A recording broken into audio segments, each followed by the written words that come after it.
अपनी विचारधारा को तिलांजलि देकर किस प्रकार से कन्हैया ने कांग्रेस में एंट्री मारी है और बिहार से तिहाड़ की किताब की गूंज अब कह सकते हैं कि बेगूसराय से दिल्ली के दस्तक तक अब पहुंच चुकी है। और अब कन्हैया को चिघारने के लिए इस देश में एक राष्ट्रीय पार्टी का हाथ मिल चुका है और वह राष्ट्रीय पार्टी भी अपने फायदा देखते हुए युवाओं का जुड़ाव और तमाम तरह के विवादास्पद सवालों से कन्हैया पर एक तरह से कह सकते हैं कि कांग्रेस अब और चर्चाओं में रहेगी। क्या कांग्रेस को जरूरत है कन्हैया कुमार की या फिर कन्हैया को जरूरत है कांग्रेस की? आज अंततः कांग्रेस ज्वाइन कर लिए हैं कन्हैया कुमार और तमाम प्रकार की बातें भी की है, वो तमाम बातें हम सुनाएंगे। मगर उससे पहले और भी बातें हैं। जिग्नेश मेवानी जो निर्दलीय विधायक हैं वह भी कांग्रेस में आते हुए नजर आए। इस बात पर लगभग 20 दिनों पहले एक खबर आई कि 28 सितंबर को कन्हैया कुमार कांग्रेस ज्वाइन कर सकते हैं। इसको लेकर और भी कई वीडियो हम चला चुके हैं।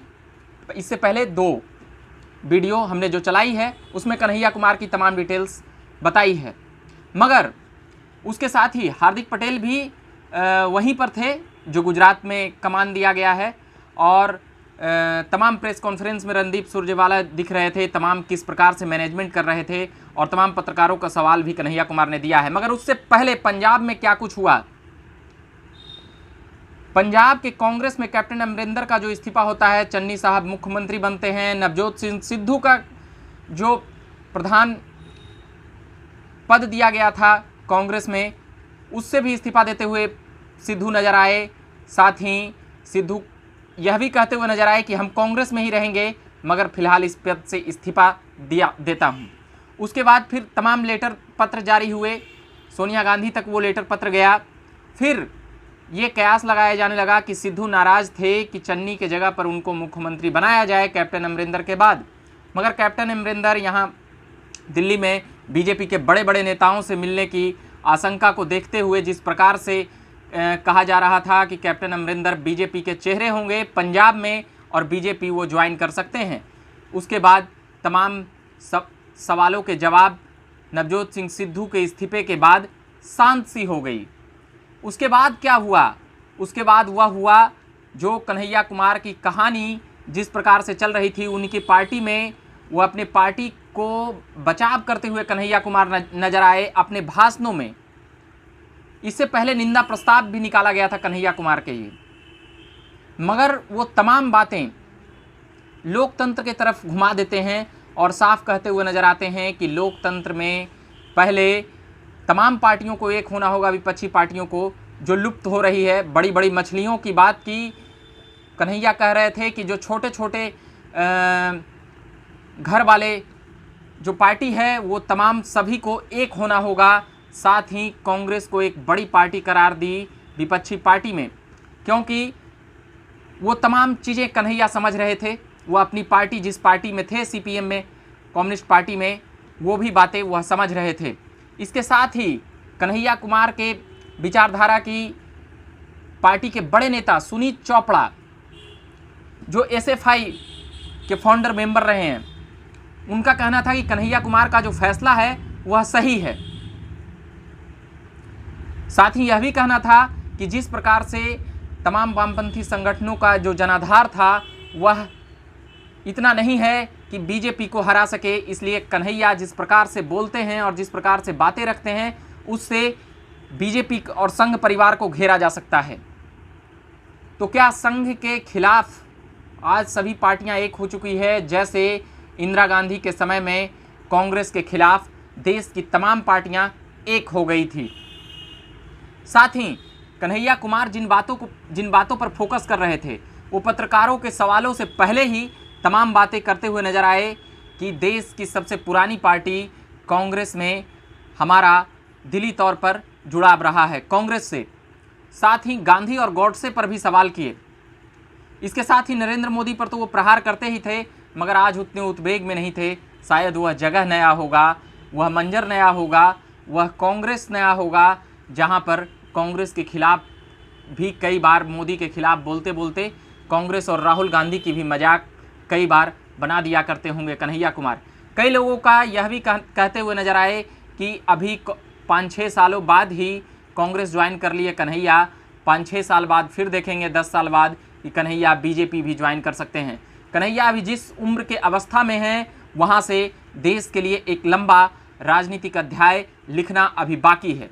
मगर कन्हैया का जो नाम और फेम है, टुकड़े टुकड़े गैंग से जिस प्रकार से संबोधित किया जाता है कन्हैया कुमार को, उस वहीं से उनको पॉपुलैरिटी मिली और वही जेएनयू से, जहाँ से अफजल गुरु के बर्थडे मनाने का भी, वहाँ पर जयंती मनाने का, पुण्यतिथि मनाने का जो आरोप है उससे पीछा नहीं छुड़ा रहे हैं कन्हैया। बीजेपी के नेता अब भी अपने बयानों में घेरते रहते हैं, मगर क्या कन्हैया पर जो किताब निकली बिहार से लेकर बिहार टू तिहाड़, अब तिहाड़ के बाद वो बेगूसराय आए, चुनाव लड़े 2-2.5 साल पहले, मगर गिरिराज सिंह उसमें जीत गए।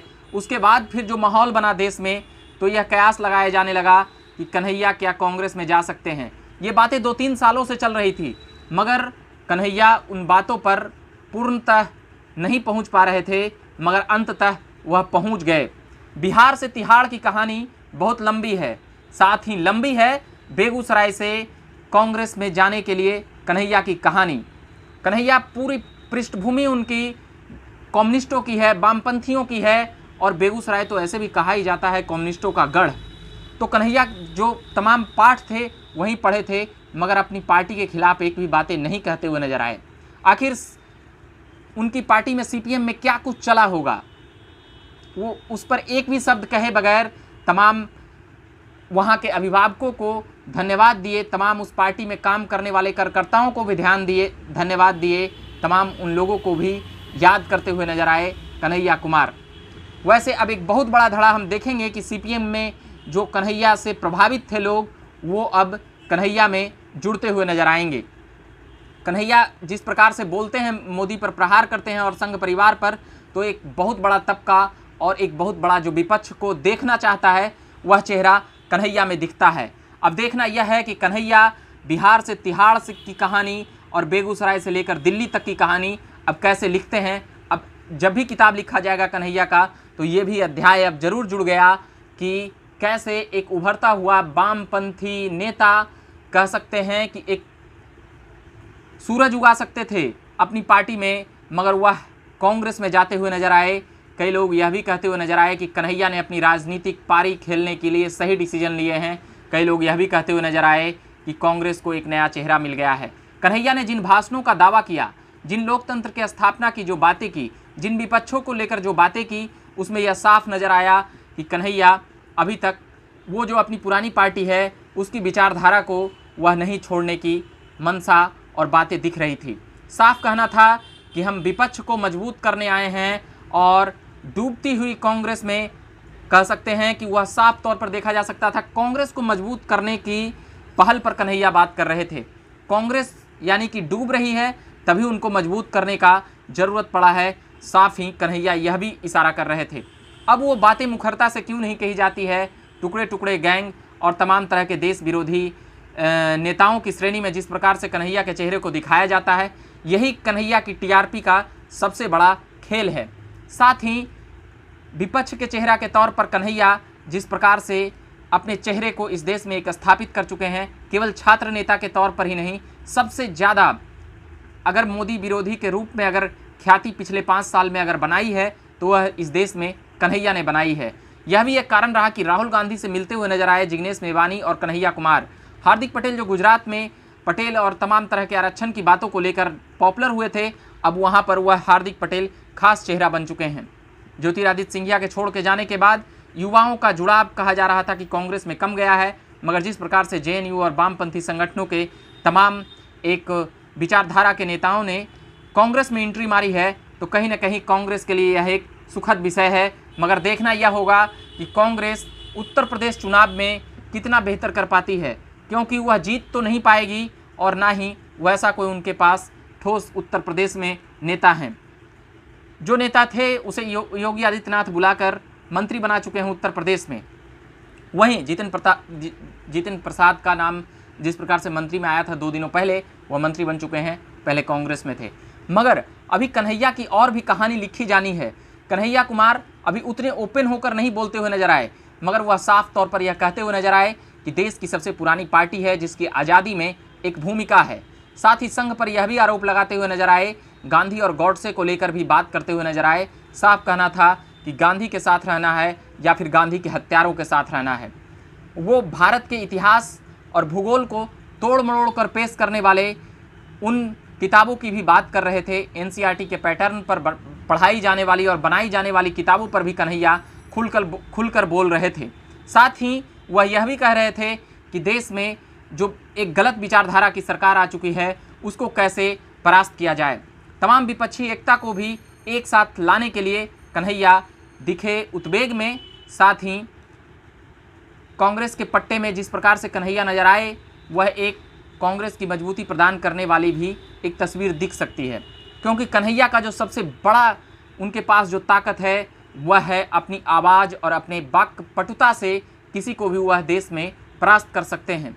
शायद ही कोई ऐसी प्रवक्ता और पार्टी हो जो कन्हैया कुमार जब बोलने लगे तो फिर वह टिक सके। इसमें कोई अभी दो मत की बात नहीं है कि देश में अगर 10 प्रमुख वक्ताओं की अगर बात होगी तो अगर धुरंधर जो हर तरह की बातें कर सकता है, सामने वाले जिस भाषा में समझे उस भाषा में जवाब देने के लिए कन्हैया कुमार एक तरह से अपने चेहरे को स्थापित कर चुके हैं। वही सभी पार्टियों को बेहतर लगता है। जो लोग नहीं भी सुनना चाहते हैं वह भी कन्हैया को गाहे बगाहे सुन लेते हैं।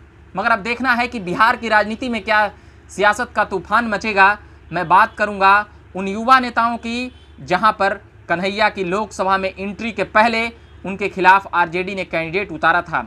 साथ ही क्या लालू प्रसाद के पुत्र या फिर चिराग पासवान जो रामविलास पासवान के पुत्र हैं, इन दोनों के ऊपर बिहार की राजनीति में क्या खतरा मंडरा सकता है।